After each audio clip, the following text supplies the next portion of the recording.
परमेश्वर सबको बहुत ब्लेस करें। हम अपनी अपनी बाइबल को खोलेंगे और परमेश्वर के वचन में से रूत की पुस्तक, रूत के बारे में कितनों ने सुना है? सबने सुना होगा।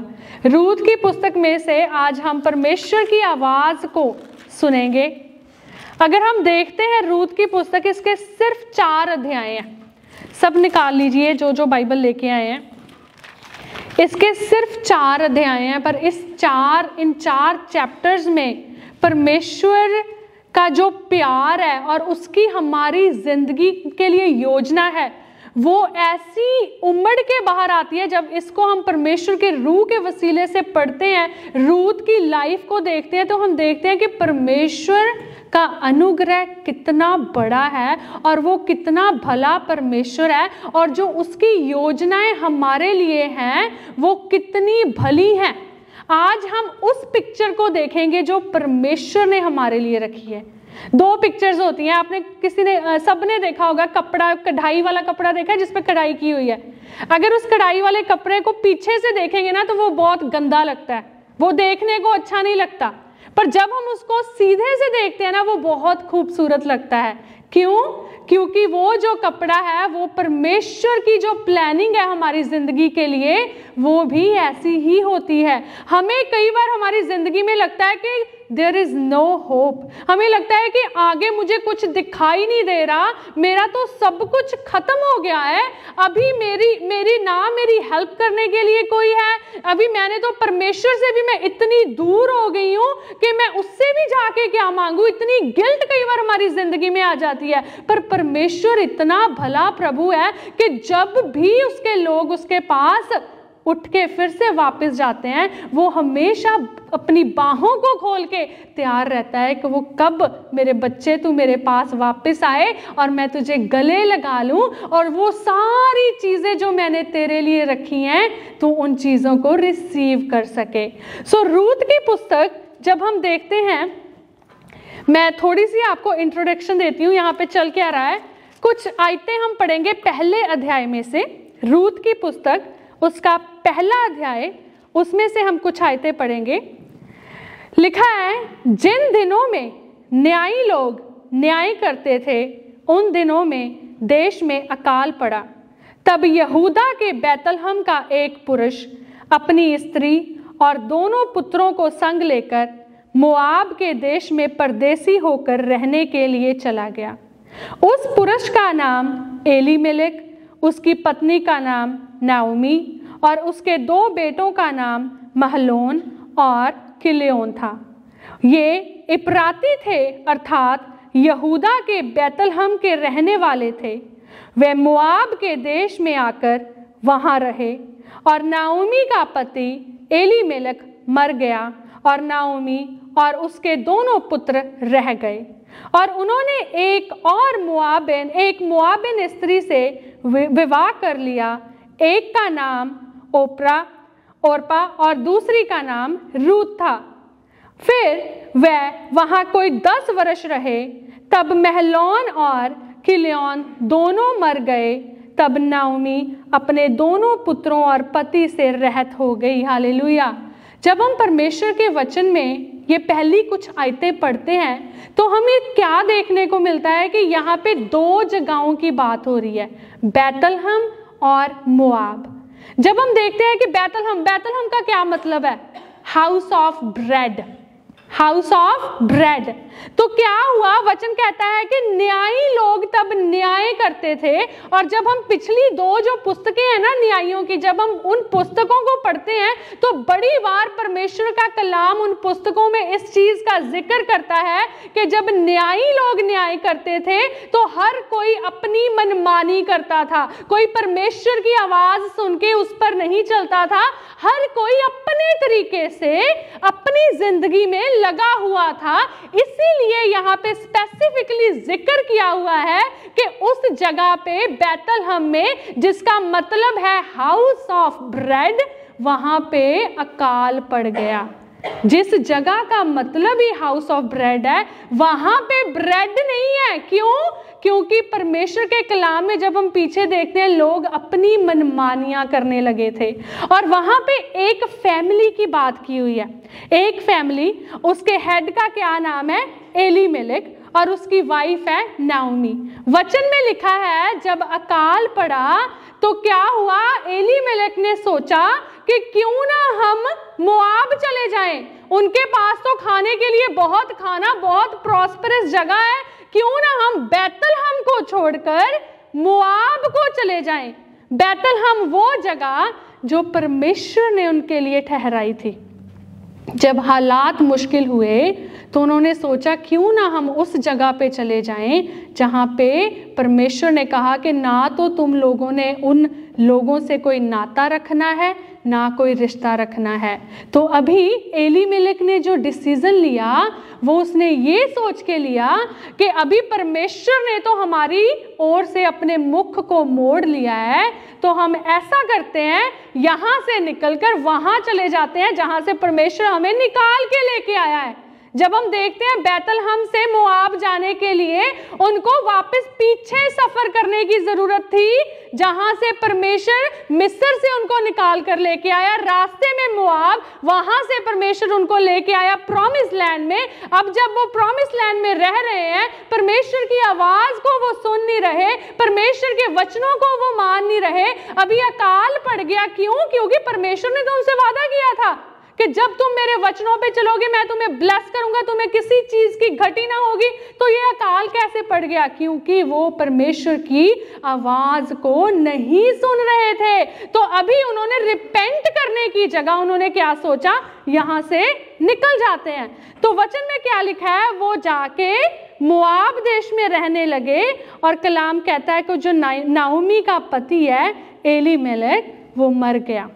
उसके 2 बेटे थे, उन्होंने मोआब में ही 2 औरतों से शादी की और 10 साल वहां रहने के बाद उनकी भी मृत्यु हो गई। अभी जब हम इस पिक्चर को देखते हैं, बहुत ही ध्यान से सुनना, जब हम इस पिक्चर को देखते हैं, हम एक ऐसी औरत को देखते हैं जिसका पति मर चुका है, जिसके 2 बेटे मर चुके हैं, उसके पास बचा क्या है? वो खुद और उसकी 2 बहुएं जो मोआब की हैं, बस, और उसके पास कुछ भी नहीं है।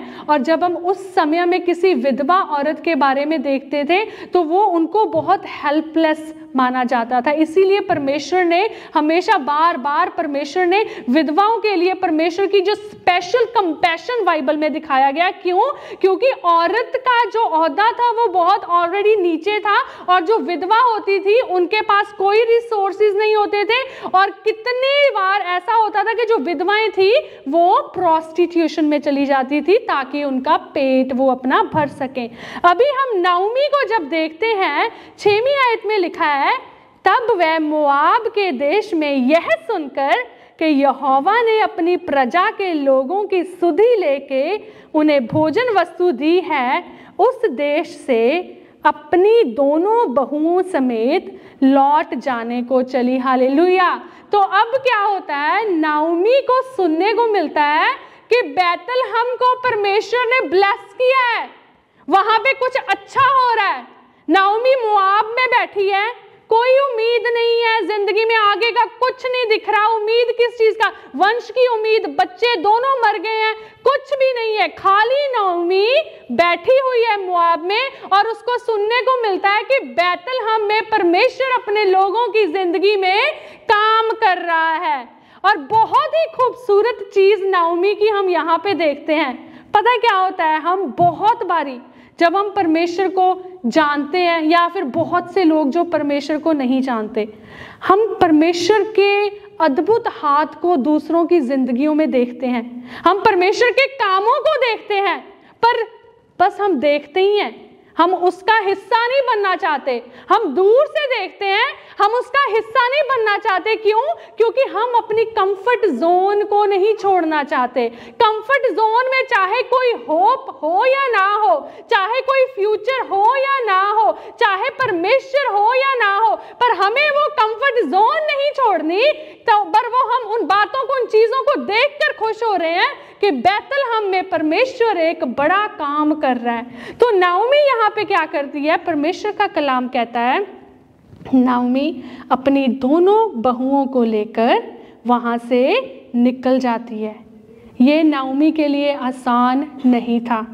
उस जगह पे जहाँ पे वो पिछले कितने सालों से रह रही है, वहाँ से निकलकर अपनी 2 विधवा बहुओं को लेकर उस जगह में जाना जहाँ पे उसे पता भी नहीं कोई उसे जानने वाला जिंदा होगा भी या नहीं, पर उसको पता था कि मेरा परमेश्वर वहाँ पे कोई अच्छा काम कर रहा है और मुझे वहाँ पे जाना है।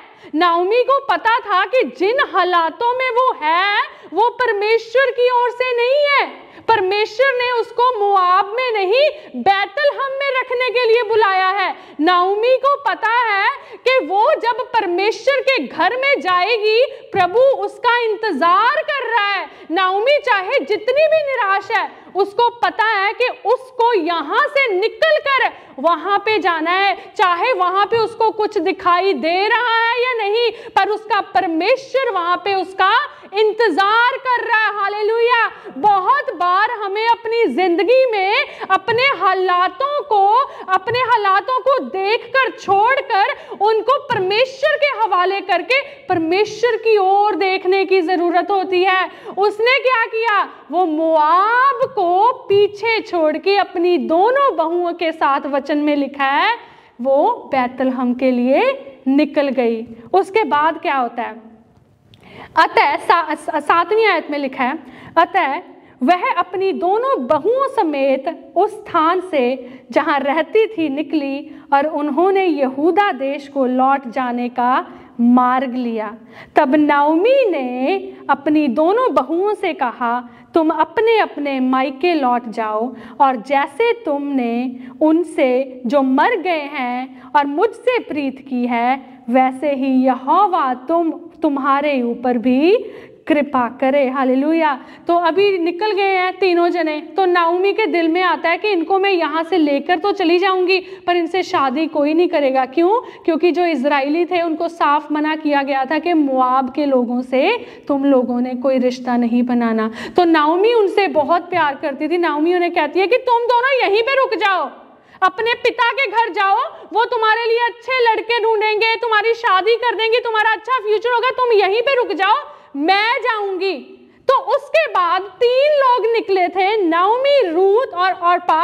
और उसके बाद क्या होता है, वचन में लिखा है 11th आयत में, 11वीं आयत में लिखा है, नाओमी ने कहा, हे मेरी बेटियों लौट जाओ, तुम क्यों मेरे संग चलोगी? क्या मेरी कोख में और पुत्र है जो तुम्हारे पति हो? वो उन्हें कितना फोर्स कर रही है कि तुम वापस जाओ, नहीं तुम मेरे साथ नहीं चलो। पर उसके बाद रूत जो है, परमेश्वर के कलाम में लिखा है 14वीं आयत को हम पढ़ेंगे, रूत और ऑर्पा का रिस्पॉन्स।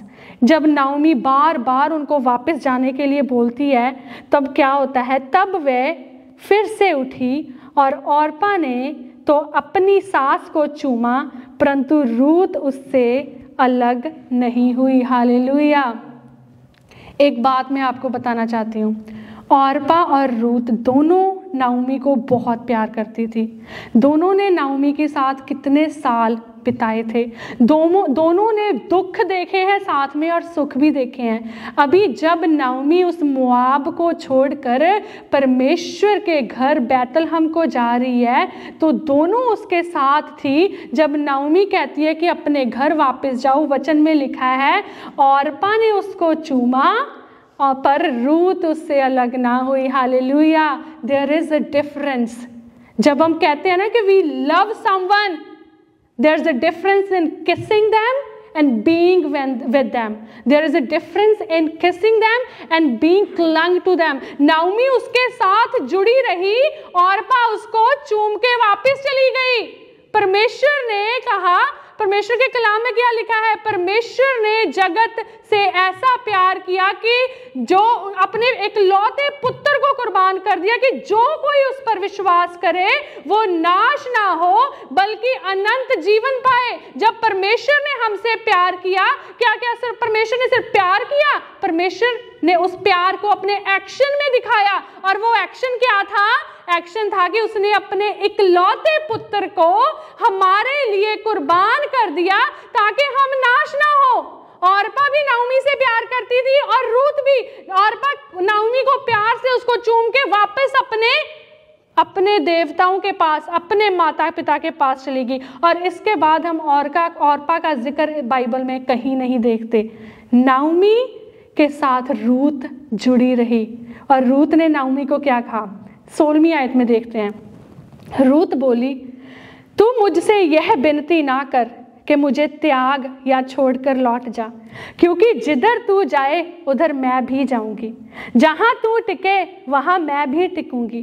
तेरे लोग मेरे लोग होंगे, तेरा परमेश्वर मेरा परमेश्वर होगा। हालेलुया। रूथ ने नाओमी की जिंदगी को देखा था।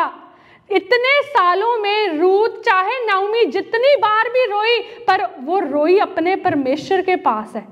और रूथ उस चीज को नोटिस कर रही थी। और अब जब डिसीजन लेने का टाइम है, जब रूथ को एक तरफ अपने पेरेंट्स का हाउस, अपना फ्यूचर दिखाई दे रहा है, और दूसरी तरफ बैतलहम जिसको रूथ ने कभी देखा नहीं, और वहां पे उसको एक्सेप्ट किया जाएगा भी या नहीं ये भी उसको नहीं पता। और उसकी खुद की सास उसको बोल रही है कि चली जा और जाके शादी कर ले। रूथ कहती, तेरा परमेश्वर मेरा परमेश्वर होगा। क्या परमेश्वर अपने ऊपर भरोसा करने वालों को कभी निराश करता है? नहीं करता है। चाहे रूथ को यहाँ पे कुछ भी दिखाई नहीं दे रहा, पर उसको ये पता है कि जिस परमेश्वर की उपासना नाओमी करती है उसमें जरूर कोई ना कोई बात है। इसीलिए आज भी नाओमी सब कुछ छोड़ के उस परमेश्वर के पास वापस जा रही है। उसको इस चीज का पता था। और जब हम देखते हैं रूथ की इस ओबीडियंस को, उसकी इस डेडिकेशन को, उसकी इस जर्नी को, तो हमें परमेश्वर का ऐसा अनुग्रह दिखाई देता है कि हम उस पिक्चर को जो शायद आज हमारी जिंदगी में भी बनी होगी हमारे फ्यूचर को लेके, कई बार हम बड़े चिंतित हो जाते हैं। कई बार हमें लगता है कि it's not going to work, ये तो हो ही नहीं सकता। इतनी नाउमीदी अब नाओमी और रूथ की जिंदगी में अगर इंसानी नजर से देखो, अगर पिछले 2, 3 और 4 चैप्टर ना होते ना, तो हम जैसे जो लोग, मेरे जैसे लोग रूथ और नाओमी की जिंदगी में देखते, कहते क्या होगा, वहां पे जाके भी क्या बनना है। पर परमेश्वर जहां पे कुछ भी नहीं, वहां पे सब कुछ बनाने की सामर्थ्य रखता है। वो परमेश्वर कॉम्प्रोमाइज वाला परमेश्वर नहीं है। वो परमेश्वर जहां पे कुछ नहीं है उसको उस चीज की फिक्र नहीं है, क्योंकि उसको पता है उसने बिना किसी जगह से, बिना किसी चीज से इस धरती और आसमान को बनाया है। उसने हमारे अंदर अपनी सांसों को फूंका है। क्या उसके लिए कुछ असंभव है?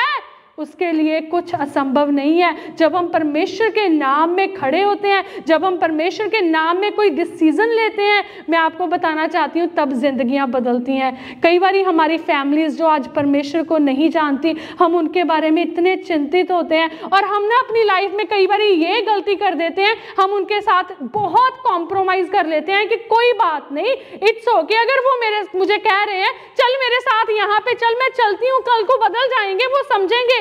मैं आपको एक चीज सिखाना चाहती हूँ यहाँ से। नाओमी और रूथ पिछले 10 से ज्यादा सालों से इकट्ठी थी, पर रूथ ने डिक्लेरेशन अपने विश्वास की तब की जब नाओमी उस मोआब से निकलने के लिए खड़ी हुई। हालेलुया।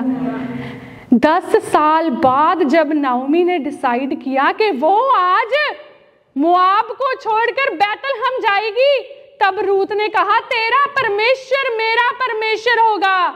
10 साल में क्यों नहीं कहा? कई बारी हमें परमेश्वर के नाम में डिसीजंस लेने की जरूरत होती है, परमेश्वर के नाम में स्टैंड लेने की जरूरत होती है। और जब उस गलेरी को, उस फेथ को, हमारी जिंदगी को हमारी फैमिलीज देखती है ना, तो वो चीज उनको बदलती है। कॉम्प्रोमाइज कभी किसी की जिंदगी नहीं बदल सकता। परमेश्वर के नाम में दलेरी, बोल्डनेस, खराई जिंदगियों को बदल सकती है, क्योंकि जिंदगियों को बदलने वाला परमेश्वर है, उसकी सामर्थ है। और जब हम परमेश्वर पर विश्वास रखते हैं ना, तो वो अपने लोगों को कभी शर्मिंदा नहीं करता। तो जब नाओमी निकली मोआब से जाने के लिए, तब रूथ ने उसके परमेश्वर को अपना परमेश्वर बना लिया।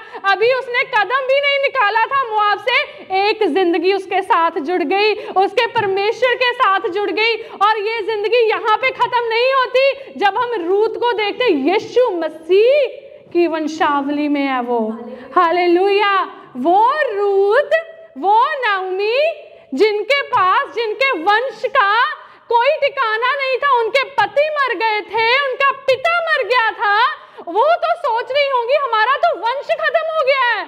पर परमेश्वर की जो पिक्चर उनके लिए थी, that was a different picture. परमेश्वर की जो पिक्चर उनके लिए थी वो अलग थी।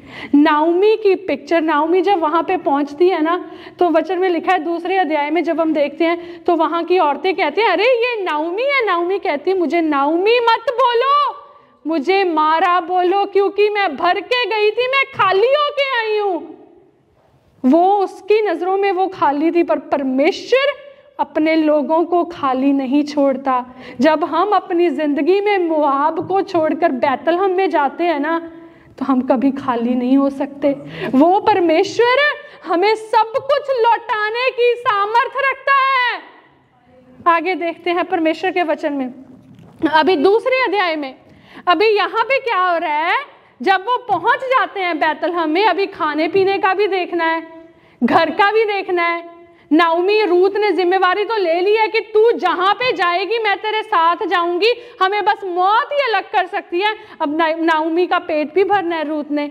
तो रूत क्या करती है, नाओमी को कहती है कि नाओमी तू मुझे परमिशन दे कि मैं उन खेतों में जाकर उन फसलों को मैं चुक चुक उठा सकूं जो छोड़ते हैं। उस समय क्या होता था, ग्लीन हार्वेस्ट का टाइम था, हार्वेस्ट, बार्ली और वीट की हार्वेस्ट का टाइम था। और परमेश्वर ने एक नियम बनाया हुआ था अपने लोगों के लिए कि जब तुम उस हार्वेस्ट को काटते, उन फसलों को काटते हो ना, किनारों की फसलों को तुम लोग वहीं पे छोड़ोगे, ताकि जो विधवाएं हैं, जो गरीब हैं, वो आए और उससे अपना पेट भर सके। तो अभी रूत क्या करती है, नाओमी को कहती है कि मुझे जाने दे, अगर किसी की दया मुझ पर हुई तो मैं जाऊंगी और उन फसलों को लेके आऊंगी ताकि हम अपना पेट भर सकें। यहाँ पे मैं आपको एक चीज़ बताना चाहती हूँ। कई बारी हम अपनी लाइफ में जब हम परमेश्वर के साथ चलते हैं ना, जब हम परमेश्वर के साथ होते हैं, हमें लगता है कि we will keep sitting and praying and everything will happen. नहीं, ऐसे काम नहीं कर चलता। हमें कई बारी अपनी कंफर्ट जोन से निकलना पड़ता है। कई बारी हमें परमेश्वर ने जो ब्लेस्ड जगह हमारी रखी होती है ना, वहाँ तक हमें पहुँचना पड़ता है। वहाँ के लिए हमें मेहनत करनी पड़ती है। बैठ के कई बारी प्रार्थना नहीं, परमेश्वर कई बारी चाहते हैं कि हम उसकी अगुवाई से, उसके आगे दुआ करके, उसके कदमों को आगे आगे चलते देखकर उसके पीछे चले, ताकि वो हमें उस जगह पे लेके जाए जिस जगह पे वो हमें ब्लेस करने जा रहा है। अगर रूत, कुछ आयतें मैं आपके साथ पढ़ना चाहती हूँ। दूसरा अध्याय, उसकी हम 5वीं आयत से पढ़ेंगे। उसमें लिखा है, तब बोआज ने अपने उस सेवक से जो लवने वाले के ऊपर ठहराया गया था पूछा, वह किसकी कन्या है? जो सेवक लवने वाले के ऊपर ठहराया गया था उसने उत्तर दिया, वे मोआबिन कन्या है जो नाओमी के संग मोआब देश से लौट आई है। उसने बीज बीनने और बालें बटोरने दे, तो वह आई और भोर से अब तक यही है, केवल थोड़ी देर तक घर में रही थी। अभी अब दूसरे अध्याय में जब हम पढ़ते हैं, एक और कैरेक्टर की एंट्री होती है, बोआज। बोआज कौन है? जब हम देखते हैं, नाओमी जो बताती है जब रूत को, बोआज है उनका बहुत करीब का कुटुंबी है। और उस कुटुंबी का, जब पुराने समय में क्या होता था, परमेश्वर ने एक नियम बनाया होता था। उस नियम के अनुसार अगर कोई आदमी मर जाता है और उसकी औरत जो विधवा है, बिना बच्चे के है, तो उसका जो सबसे करीबी रिश्तेदार है, परमेश्वर के उस नियम के अनुसार उस रिश्तेदार को उस औरत और उस जमीन को लेना होता था ताकि उससे वंश पैदा कर सके, उस जमीन को खरीदना और उस औरत के साथ शादी करना ताकि उसके वंश को आगे बढ़ा सके। और जब हम वचन में देखते हैं वो जो कुटुंबी था वो बोआज था। पर मैं एक चीज आपको बताना चाहती हूँ, बोआज रूत के पास चल के नहीं आया, रूत बोआज के पास गई थी। जब वचन में लिखा है कि रूत खेतों में फसलों को चुगने के लिए गई, तो वो जिस खेत में गई, यहाँ पे लिखा हुआ है कि वो खेत था बोआज का। ये कोई बाई चांस नहीं थी, ये कोई कोइंसिडेंस नहीं थी। जब रूत ने डिसाइड किया कि वो उस जगह से निकलकर प्रोविजन के लिए, अपनी सास के लिए जिसके साथ वो मोआब से निकल कर आई है, जो उसके हाथ में वो करेगी, परमेश्वर पर भरोसा रखे, तो परमेश्वर उसको बोआज के खेत में लेके जाते हैं। और वचन में लिखा है कि जब बोआज उसको काम करते हुए देखता है, तो बोआज का ध्यान जब उस पे जाता है तो अपने सेवक से पूछता है कि ये औरत कौन है। और उसका सेवक कहता है ये वो मोआबन है जो नाओमी के साथ आई है और उसका ख्याल रखिए, सुबह से काम कर रही है, बस थोड़ा टाइम के लिए ये रुकी थी। जब हम परमेश्वर के नाम में मेहनत करते हैं, जब हम परमेश्वर को सीख करते हैं, जब हम परमेश्वर को ढूंढते हैं, उसके हाथ को ढूंढते हैं, नो मैटर चाहे हमारे हालात कैसे भी हो, चाहे हमारे घर में खाने के लिए खाना है या नहीं, चाहे पीने के लिए पानी है या नहीं, चाहे फ्यूचर की कोई उम्मीद है या नहीं, अगर फिर भी हम परमेश्वर को सीख करने के लिए निकलते हैं ना, तो हमारे जो एक्शंस है ना वो परमेश्वर की अटेंशन को ऑटोमेटिकली ग्रैब कर लेते हैं। हो ही नहीं सकता कि तुम परमेश्वर के नाम में चल रहे हो, उस पर भरोसा करके तुम अपनी जिंदगी में विश्वास के कार्य कर रहे हो और उसकी नजरें आप पे ना पड़े। ये हो ही नहीं सकता। जब आप विश्वास के साथ परमेश्वर में चलते हो, जब आप दिन रात हर एक हालात में प्रभु को सीख करते हो, तो परमेश्वर की नजरें जो ऑटोमेटिकली आपके ऊपर आती है। तो प्रभु कहता है ये कौन है, ये कौन है जो इतनी मेहनत के साथ लगा हुआ है, ये कौन है, इसकी क्या दुआ है, इसकी दुआ को सुनो। परमेश्वर अपने लोगों की दुआओं को कभी नहीं टालता। कई बार हमें जिंदगी में लगता है कि प्रभु तेरा ध्यान मुझ पर क्यों नहीं है। कई बार हमें लगता है कि परमेश्वर मैं इतने साल से दुआ करती आ रही हूँ, क्यों तू मुझे उत्तर नहीं दे रहा, क्या तू मुझसे नाराज़ है। मैं आपको बताना चाहती हूँ, जब हम विश्वास के साथ अपनी नज़रों को परमेश्वर के ऊपर लगाए रखते हैं, तो जो परमेश्वर की योजनाएं हमारे लिए हैं, जब वो सामने आती है ना, उससे खूबसूरत कोई चीज़ हमारी ज़िंदगी में नहीं होती। जो पिक्चर, जो प्लान परमेश्वर के, प्रभु का वचन क्या कहता है कि जो मेरी योजनाएं तेरे लिए हैं वो भलाई की हैं, वो लाभ की हैं, वो हानि की योजनाएं नहीं है, वो लाभ की योजना है। हमारी सोच और परमेश्वर की सोच में जमीन आसमान का फर्क है। जो चीजें हमारे चित्त में भी नहीं, प्रभु वो अपने चाहने वालों के लिए रख के बैठा है। मैं हमेशा ये टेस्टिमनी शेयर करती होती हूँ। टेस्टिमनी, चाहे कोई भी टेस्टिमनी, पास्टर जी कहते हैं छोटी नहीं होती। जब मैं नई नई परमेश्वर में आई थी 2016, तो परमेश्वर के एक दास हमारे घर पे आए, तो वो हमारे लिए दुआ करे। बिल्कुल नहीं थी मैं, मुझे ये भी नहीं पता था प्रेयर कैसे करनी है। तब मेरा फ़ोन टूटा हुआ था। मैं जब भी टेस्टिमनी के बारे में सोचती हूँ तो मुझे ये याद आता है कि मेरी सोच और परमेश्वर की सोच में कितना फ़र्क है। मेरा फ़ोन उस टाइम टूटा हुआ था, तो मुझे था कि मुझे फ़ोन चाहिए, है ना। परमेश्वर के एक दास हमारे घर पे आए और वो प्रेयर कर रहे थे, और जब प्रेयर की उसके बाद उन्होंने कहा कि परमेश्वर, ये 2016 की बात है, हाँ, तो वो कहते कि जनवरी 2017 में परमेश्वर ने तेरे लिए एक बड़ी ब्लेसिंग रखी है। मैं इतनी खुश हो गई कि प्रभु तेरा शुक्र, अभी फ़ोन मिल जाना है मुझे। I was so happy. तो 2017 जनवरी में मैं कनाडा में आई थी, और उस समय मेरा कोई प्लान नहीं था, और मेरे चित्त में भी नहीं था कि परमेश्वर मुझे यहाँ पे लेके आने वाला है। It's not about this place. यहाँ पे लेके आके उसने मुझे इतनी बरकत दी है, अपने नाम में उसने मुझे खड़ा किया है। उस बरकत की बात मैं तो चित्त क्या, अगर मैं सारी उम्र भी अपनी सोच लगाती, मैं सोच नहीं पाती। ऐसी योजनाएं, ऐसी कल्पनाएं उसने मेरे विषय में की थी, और मैं एक फोन के पीछे पड़ी हुई थी। क्या परमेश्वर छोटा परमेश्वर है? नहीं, चाहे नाओमी मोआब से निकलकर ब्रेड के लिए बेतलहम में गई हो, पर परमेश्वर ने उसको एक नया वंश देने के लिए वहां बुलाया था। चाहे नाओमी कह रही थी कि मुझे नाओमी नहीं, मुझे मारा बोलो क्योंकि मेरे पास तो कुछ भी नहीं बचा, पर उसके पास रूत थी और वो रूत परमेश्वर ने उसको दी थी। रूत की जिंदगी में जो वफादारी, जो प्यार नाओमी के लिए था ना, वो परमेश्वर की तरफ से था। और वो रूत नाओमी की सबसे बड़ा ट्रेजर था। क्यों? क्योंकि रूत को परमेश्वर ने चुना हुआ था।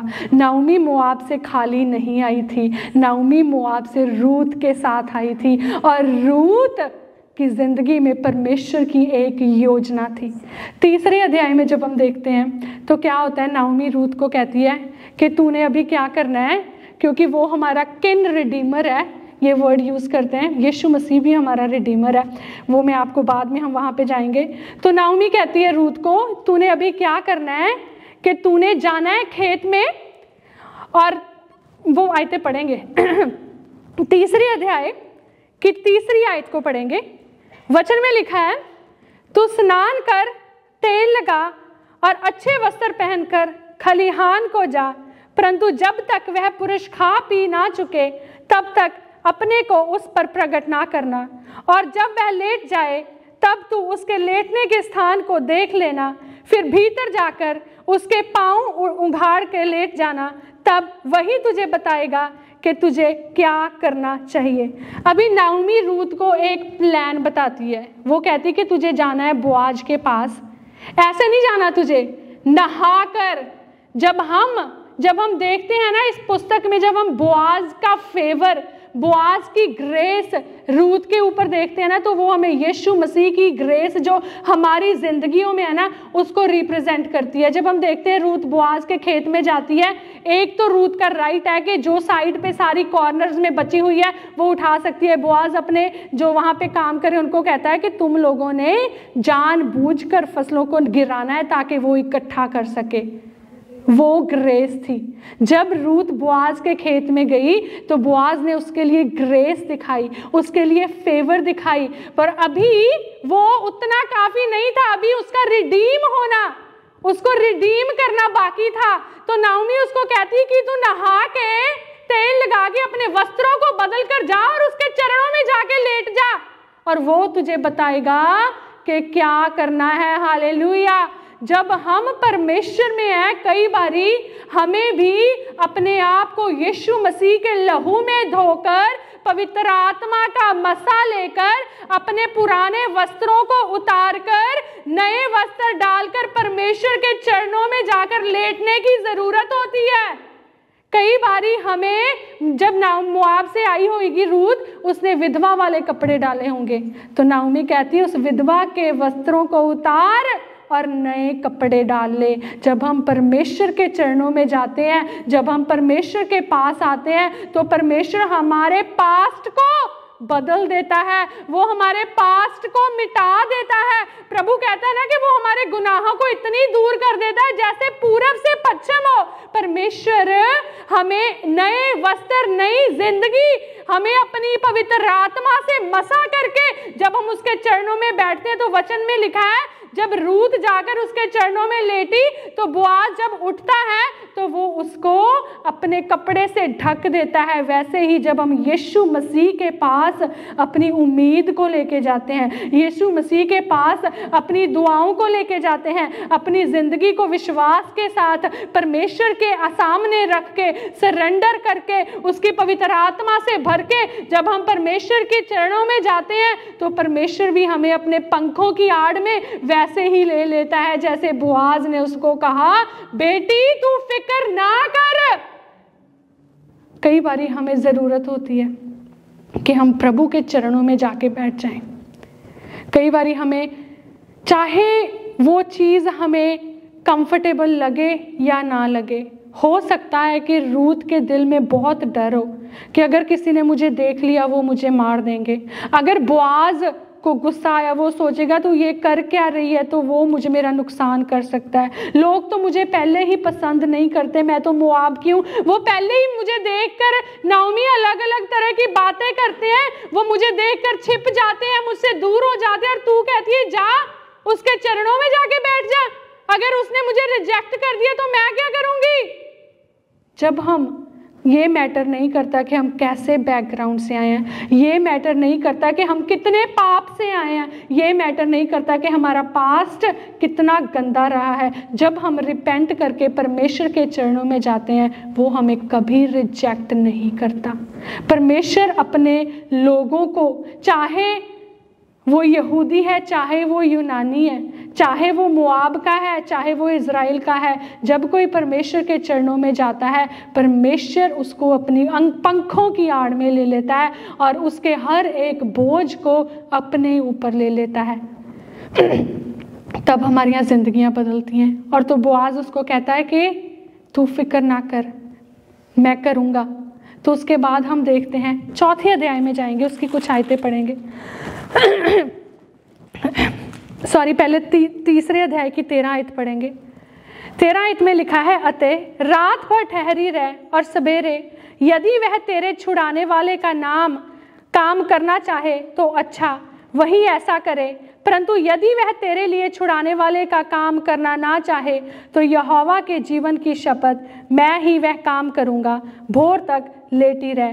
तो वो उसको प्रॉमिस करता है कि मेरे से पहले एक और तेरा रिश्तेदार है, अगर वो तेरी जिम्मेवारी लेता है ठीक है, अगर वो तेरी जिम्मेवारी नहीं लेता तो मैं तेरे लिए ये करूँगा। तो वचन में लिखा है कि जब रूत अपने घर वापस जाती है, बोआज सबसे पहले इस काम को करने के लिए जाता है। वो क्या करता है, सिटी गेट में जाता है। सिटी गेट क्या होता था, वहाँ पे सारे बुजुर्ग इकट्ठे होके शहर के मसलों को हल करते थे। वो उस रिश्तेदार को लेके आता है, उस सिटी गेट में जाता है और सबको बुलाता है और रिश्तेदार से पूछता है कि तू क्या नाओमी की जमीन को खरीदने के लिए तैयार है? रिश्तेदार कहता हाँ मैं तैयार हूँ।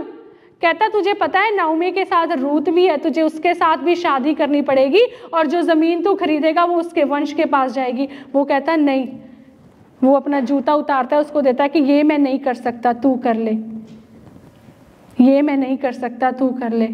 मैं कई बार सोचती हूँ, जब मैं ये पढ़ भी रही थी, मैं सोच रही थी कि जब मेरी ज़िंदगी, अगर मैं अपनी ज़िंदगी को देखूं, अगर कोई इंसान चाहे जितना भी मुझसे प्यार करे, चाहे जितना भी मेरा करीब हो, चाहे मेरा माता पिता भी क्यों ना हो, अगर उसको वो सारी जो परमेश्वर जैसे हमारे पापों को देखता ना वो दिखाई दे, वो भी ऐसे अपना जूता उतार के निकले, ये मैं नहीं कर सकता, तू ही कर ले। तो बोआज क्या करता है, रूत की जिम्मेवारी लेता है, उस जमीन को खरीदता है, रूत के साथ शादी करता है। परमेश्वर का वचन कहता है कि परमेश्वर उनको बच्चे के साथ ब्लेस करते हैं। तो यहाँ पे जब हम देखते हैं यीशु मसीह का अनुग्रह, यीशु मसीह का प्यार हमारी ज़िंदगियों के लिए, जब हमारी ज़िंदगी में हमारा कोई भी नहीं था, जब हम पाप से घिरे हुए थे, जब हमारी ज़िंदगी में कोई उम्मीद नहीं थी, जब हमें लगता था कि बस द एंड, तो परमेश्वर कहता कि रुक, मैं अभी I am not finished yet, मेरा काम अभी तेरी ज़िंदगी में पूरा नहीं हुआ। मैंने मेरी जो मूवी है, मेरी पिक्चर है तुझे लेके, वो तेरी पिक्चर से बहुत अलग है। मेरा काम अभी पूरा नहीं हुआ। तू जितनी मर्जी गंदगी में से निकला है, तू जितने मर्जी बंधनों में है, तू जितनी भी बीमारियों में हो, मैं अपने इकलौते बेटे को भेजूंगा और वो तेरे बंधनों को, तेरी बीमारियों को, तेरे पापों को अपने लहू से धोएगा। मेरा काम अभी पूरा नहीं हुआ है, अभी मुझे तेरी जिंदगी में उद्धार का काम करना है और उद्धार का काम करके मुझे तुझे एक खूबसूरत फ्यूचर देना है। अभी I am not done yet, अभी मेरा काम तेरी जिंदगी में पूरा नहीं हुआ है। तू क्यों उम्मीद छोड़ के बैठी है नाओमी? तू क्यों उम्मीद छोड़ के बैठी है कि तेरा पति मर गया है? तू क्यों उम्मीद छोड़ के बैठी है कि तेरे बेटे मर गए हैं? परमेश्वर तो तेरे वंश से दाऊद को खड़ा करने जा रहा है। परमेश्वर तो तेरे वंश से यीशु मसीह को लेने आ रहा है, खड़ा करने जा रहा है। तू क्यों चिंता में है? परमेश्वर, जब हम कहते हैं ना कि विश्वास के द्वारा चलना, विश्वास की पिक्चर हमारी पिक्चर से बहुत अलग होती है। पहले अध्याय को देखिए और चौथे अध्याय को देखें। चौथे अध्याय की 18 आयत में लिखा है, पेरेस की वंशावली ये है, अर्थात पेरेस से होस्रोन, होस्रोन से राम, राम से अमीनाबाद, अमीनाबाद से नहशोन, नहशोन से सालमोन, सालमोन से बोआज, बोआज से ओबेद, ओबेद से यिशै, यिशै से दाऊद का पुत्र उत्पन्न हुआ। ये जब हम वंशावली पढ़ते हैं तो हमें बहुत बोरिंग लगती है, तो मैं आपको बता दी हूँ ये वंशावली एक गवाही है। इस वंशावली में राहाब है, इस वंशावली में बोआज है, इस वंशावली में रूत है, इस वंशावली में नाओमी है, और ये वो लोग हैं जिनकी जिंदगियां फिनिश हो चुकी थी, खत्म हो चुकी थी। ये वो लोग हैं जो परमेश्वर से मुंह फोड़ के फेर के मोआब की तरफ चले गए थे। ये वो लोग हैं जिन्होंने एक समय पर परमेश्वर को उसकी तरफ से मुख मोड़ लिया था, पर ये वो लोग हैं जिन्होंने डिसाइड किया कि I will go back no matter how many times have I fallen. ये मायने नहीं रखता मैं कितनी बार गिरा हूं, ये मायने नहीं रखता कि मेरी जिंदगी में अभी क्या है, पर मेरे पास जो है, अगर मेरे पास एक रूत है, मैं उसको लेके अपने परमेश्वर के घर में जाऊंगी और मेरा प्रभु वहां से मुझे ब्लेस करने की सामर्थ्य रखता है। जो मेरे पास है आज मैं उसको लेकर अपने परमेश्वर के पास जाऊंगी। अगर मेरे पास विश्वास है तो मैं अपने विश्वास को प्रभु के पास लेके जाऊंगी। जो प्रभु ने जिन हालातों में मुझे रखा है, मैं उस हालात में परमेश्वर के पास वापस जाऊंगी, मैं पश्चाताप करूंगी और मैं उसके चरणों में बैठूंगी और वो मुझे खाली ना मोड़ेगा। जब रूत बोआज के चरणों में से वापस आई तो उसने उसके पल्ले को पूरे फसल से भर के भेजा, दाने से भर के भेजा, उसको खाली नहीं भेजा। परमेश्वर अपने लोगों की झोली को कभी खाली नहीं भेजता, वो उसको भरने की सामर्थ्य रखता है। अभी हम जब देखते हैं पहले अध्याय की पिक्चर, वो नाओमी जो अपने आप को मारा बोल रही है। चौथे अध्याय की पिक्चर 14वीं आयत, स्त्रियों ने नाओमी से कहा, यहोवा धन्य है जिसने तुझे आज छुड़ाने वाले कुटुंबी के बिना नहीं छोड़ा। हालेलुया।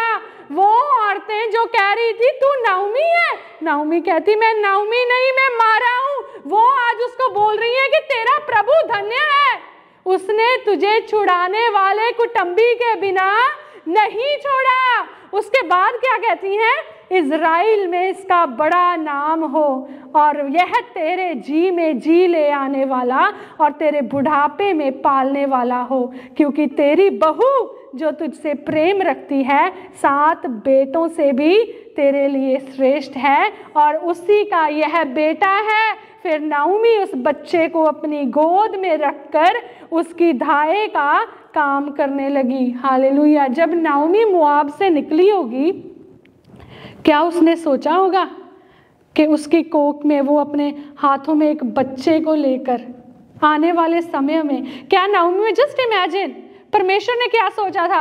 नाओमी वहां से निकलेगी, रूत की शादी एक धर्मी पुरुष बोआज के साथ होगी और उनका एक बेटा होगा और नाओमी का वंश आगे बढ़ेगा। और नाओमी ने क्या सोचा था, मैं वहां पे जाऊंगी, लोग मुझे शर्मिंदा करेंगे और मैं वहां पे जाके भूखी मर जाऊंगी किसी कोने में। आज हमें विश्वास से देखने की ज़रूरत है, हमें इस चीज़ को जानने की ज़रूरत है कि जिस परमेश्वर के परों की छांव में हम छुपे हुए हैं, वो परमेश्वर सब कुछ बदलने की सामर्थ्य रखता है। वो परमेश्वर जहाँ कुछ भी नहीं है वहाँ सब कुछ क्रिएट करने की सामर्थ्य रखता है। बस ज़रूरत है अपनी ज़िंदगी में उन चीज़ों को, उस मोआब को छोड़ने की जो शायद हमने किसी समय परमेश्वर से मुख मोड़ कर की हो सकता है हमने अपनी लाइफ में ऐसे कोई काम किए हों जो परमेश्वर की आवाज़ के खिलाफ हैं। हो सकता है कि आज हमारी ज़िंदगी में बड़ी शर्मिंदगी है और हमें लगता है कि परमेश्वर तो हमसे रूठ गया है। तो मैं आपको बताना चाहती हूँ, उसका प्यार इतना बड़ा है ना कि उसने अपने इकलौते पुत्र को हमारे लिए दे दिया, वो भी तब जब हम पापी ही थे। वचन में लिखा है जब मैं पापी ही था उसने अपने इकलौते पुत्र को मेरे लिए भेज दिया। जब मैं धर्मी हुआ तब नहीं, जब मैं गुनाहों में ही था।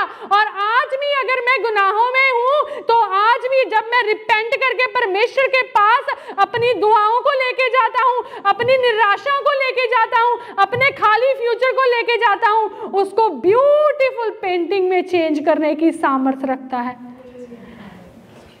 नाओमी और रूथ के बारे में जब हम देखते हैं, ये एक उम्मीद, एक होप हमें दिखाती है।